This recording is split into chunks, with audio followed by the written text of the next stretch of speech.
Holy cow, what a whirlwind. This is my senior dog, Gretel. She's 14 and a half. And last week we were told we might have to put her down. And then we had surgery. And Friday we received a call saying that she's fine and she could live another year. So I'm going to tell you about our little journey with a splendic tumor, they call it, a tumor that was attached to her spleen, and what the outcomes could have been. For those of you that aren't familiar with us, my name is Jessica, and we are You Did What With Your Wiener. This is Otter. This is Gretel. Someone is over there. I don't know if she's going to join us. So I'm going to go through this without any notes. So I hope I cover everything, but if you have questions, please leave comments. I have not written a blog post. My main, been a blogger for 13 years. I've not written a blog post on this, and I probably won't. This is my verbal blog post. Summit, come here. Verbal blog post, vlog. But I do have a couple articles I'm going to share that were really helpful for me. I've been in the pet industry working in the pet industry for over 13 years. And that puts me in a really fortunate position because I know a little about a lot of things. They say, hey, don't step on your sissy. Poor little lady. And I also know some really great people in the pet industry that are knowledgeable and, range everything from just acquaintances to good acquaintances to best friends. And so I can call them when I'm panicked and I have questions and really get some good, helpful answers. So they're want to pay extra attention to it. No playing. Your sissy is trying to rest. Okay, nope. Okay, sorry. This is what it's like in my house. I have 4 dachshunds. I dachshund sit. Come on. Nope. Can't get anything done around here. This is the 4th time I've tried recording because they keep barking. So anyway, sorry. Okay, so this is, Gretel is 11 pounds and she had a tumor this size. Okay, this is not working. Anyway, this was the size of the tumor. It was attached to her spleen. It was big. So how did I not notice that, right? So like I said, up until last week, Gretel was old, slowing down. She lost a lot of muscle, losing some sight, like drinking a little more water. Typical old dog stuff. Her blood work was fine. About 9 months ago, 9 months ago, I felt something firm in her abdomen, but she'd been a little gassy, and I thought maybe she was just constipated. And when I took her to the vet, I mentioned it, and they felt her abdomen. They took a blood test and everything. They didn't say anything wrong. I was worried it was Cushing's because she was starting to develop. She was drinking more water and starting to develop kind of a pot belly. They did some preliminary tests for Cushing's and did not think it was that. And so anyway, they didn't say anything about the mass in her stomach. It seemed normal, probably constipation, who knows. So fast forward to about a month ago, and I noticed she was even more pot-bellied. Nothing else had changed. And she was getting around just fine, walking 2-3 miles easily. But, I was starting to get suspicious. She's an old dog. I like to do checkups about every 6 months. And she was overdue. So I'd made an appointment. And then early last week, she got really gassy and really bloated. And her stomach was the same. Her chest is 17 inches around and her stomach was the same diameter and it was tight as a drum. And so I was concerned, and she was pretty farty. And so I was like, okay, we have the appointment for Monday. We'll just wait. But then Tuesday, it was really bad. Tuesday night, it seemed fine. Actually, I think it was Wednesday. Anyway, it doesn't matter. But it seemed like it was getting better. Like I could push on her belly and there was some space in there. It wasn't just tight as a drum. And so I thought it was getting better. But then the next morning, it got really bad again after breakfast. And I just lost it. I couldn't wait for our appointment on Monday. And so we live in a rural community, so it can be difficult to get emergency vet care. Luckily, our veterinarian was able to squeeze us in for an urgent care appointment later that afternoon. So I took her in. She was acting fine, but I told the vet my concerns, mainly the gas and the bloating. And I did feel something in her abdomen. And more than that, I guess what made me panic was that when she was laying down, like you could really see something bulging out of the side of her stomach. And if you looked from the top down, you could kind of see, even when she was standing, one side was bowed out a little, and that just wasn't right. You know, you have dog mom spidey sense. And I mean, that was pretty obvious. But like I said, I've been to the vet and she seemed to be acting fine. Her appetite was fine. Her energy was fine. I mean, she's an old dog. She sleeps a lot anyway. But anyway, so we're at the vet and I told him my concerns.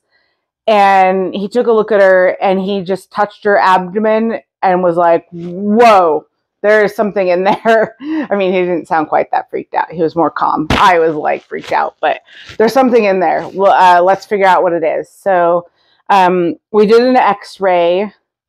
Well, he knew it felt like some kind of mass in there. It's very typical, way more typical than I thought. You know, it's kind of like you buy a certain kind of car and all of a sudden you see a ton of them on the road when you didn't before.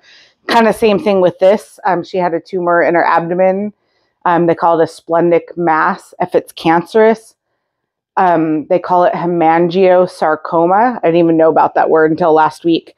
I mean, maybe I'd heard it, but I didn't pay any attention because it wasn't relevant for me. And anyway, so it's pretty common. So he could tell right away the side that it was on, and, you know, it's pretty typical. It was probably a mass on her spleen. So he said, let's do an x-ray. And what he wanted to really check for was if the tumor had started to spread to her lungs. He said, because quite frankly, if it's in her lungs, there's nothing we can do. And she's going to have days to maybe a couple of weeks. And so that was a shock.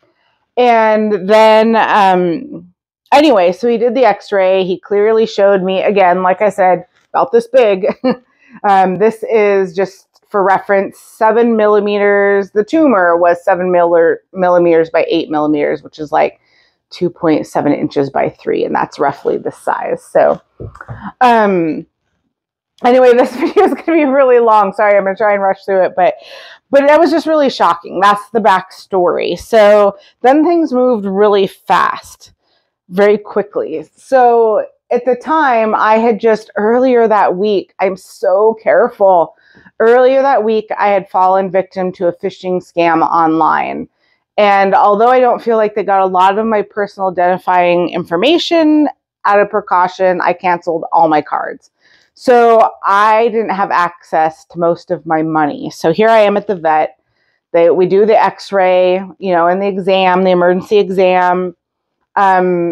He sees the mass on the x-ray. It's not in her lungs. So we're going to take the next step for tests, and the next steps are ultrasound to get a 3D look at the tumor, and then blood work so that we know if we can do surgery or not. But I didn't have the money that day. So I had to come home. And then the next day, my husband had to give me his card.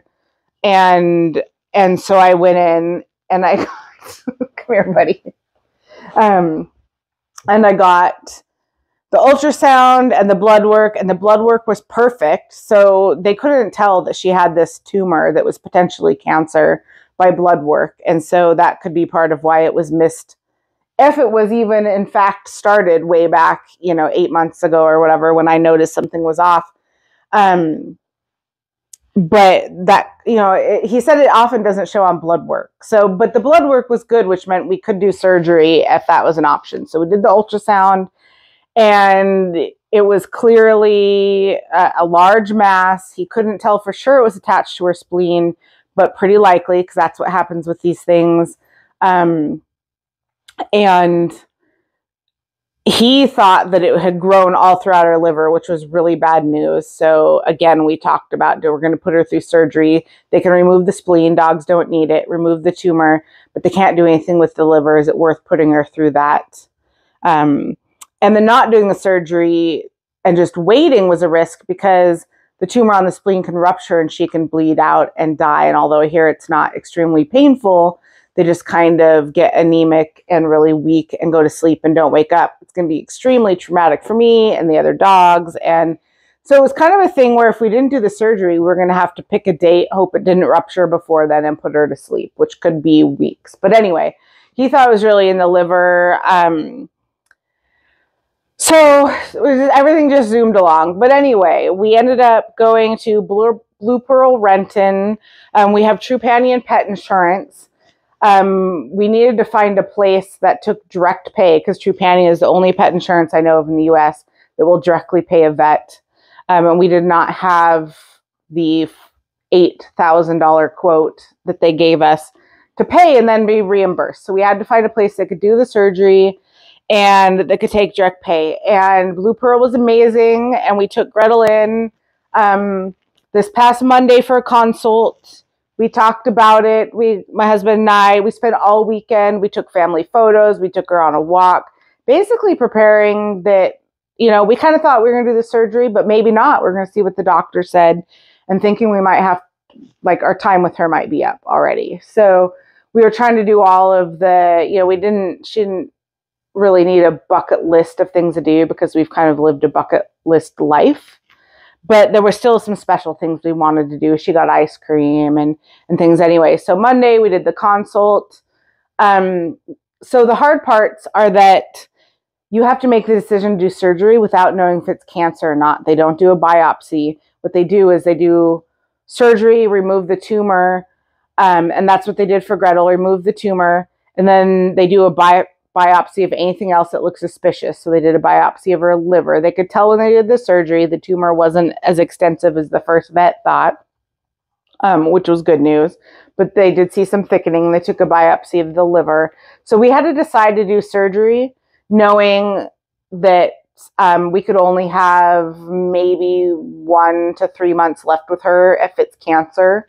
The vet we saw on Monday at Blue Pearl was a little more optimistic. He said even if it's aggressive cancer, we could have 6 months. But we didn't know anything beyond that. For us, it was squishing her intestines. So that's why she was having the bloating and the gas. And she was really uncomfortable and really bloated. And even if we only had a month left with her, we wanted that removed. So we did go ahead and decide to do the surgery. The staff was amazing. They were very helpful. The surgery went well. Like I said, it turns out her liver wasn't as affected as the first vet thought. They sent so basically the tumor on the spleen, there's a lot of blood vessels in the spleen. So it's, I can't even remember the name. I'll put it in the description of the video, but the name of what they actually call it if it's not cancer, because if it was cancer, it'd be hemangiosarcoma. But instead it was basically a huge blood blister of blood vessels that grew to 8 centimeters in diameter on her spleen. So her spleen is gone. She can live without the spleen. But anyway, we got news Friday or Thursday, I don't know what day it is, that it was not cancer. So our gamble really paid off, because that means, sure, something else could get her. She's old. But the surgery was considered what they call curative, meaning she's cured of whatever it was. The tumor, it's not cancer. We don't have to worry about it. And if nothing else goes wrong with her, we could have a year or more with her. So it's been a huge emotional roller coaster, thinking everything's fine, thinking we're going to have to let her go tomorrow, thinking, well, we may have a month or a few weeks, having to decide whether we're going to do the surgery, put her through that. Is it going to be successful? There is a chance that because there's so many blood vessels involved that she could bleed out on the surgery table, which she wouldn't make it. So when she went into surgery, we just had to kind of let go and assume that things were going to be okay, but face the fact that she might die in there. That might be the last time we saw her, is when she went in for the surgery. But instead, we got the absolute best case scenario. And because I don't want to make this video too long, maybe I'll do a follow-up video. So please, in the comments, ask your questions. Maybe I'll do a follow-up video to this with more details. This one's already probably super long. It's way longer than I wanted it to be. But I really would like to talk about what helped me get through this. And I'm not talking about just like spiritually, but I had some resources and friends that were really, really helpful, giving me support and helping me make the decision. There was a supplement, Unin Bio, that we started right away that can help control bleeding. I'd like to tell you more about that. Also, I'd like to tell you about what we're going to do going forward, because although she's considered cured, like I said, she's old, and these tumors can come back, and she could, anyway, I'll just talk about the supplements that will help, hopefully, keep any cancer either away or not growing very fast. So I'm hoping that we have another year with her at least. We're super happy when we did the surgery. We thought, you know, if we can get 6 good months out of her, because apparently even if they have cancer, they can still live a good quality of life without, like if it was cancer, without the tumor in there. So we were going to be ecstatic if we got another 6 months with her. So it looks like we're going to get at least that. So thanks for watching. If your dog was just diagnosed with the tumor on their spleen that might be cancer, you have a million questions probably. You're panicking just like us. Know that I think I was told, the vet didn't sound as hopeful, but in reality, it's about 50% chance that it will be cancer or not. That's assuming they didn't find the cancer spread to the lungs or and stuff, because just being the blood vessel tumor is not going to spread. So if it spreads, it's almost certainly cancer. So your chances would be different. But in our scenario, there was about a 50-50 chance that it wasn't cancer, and we won. Yay! Thanks for watching.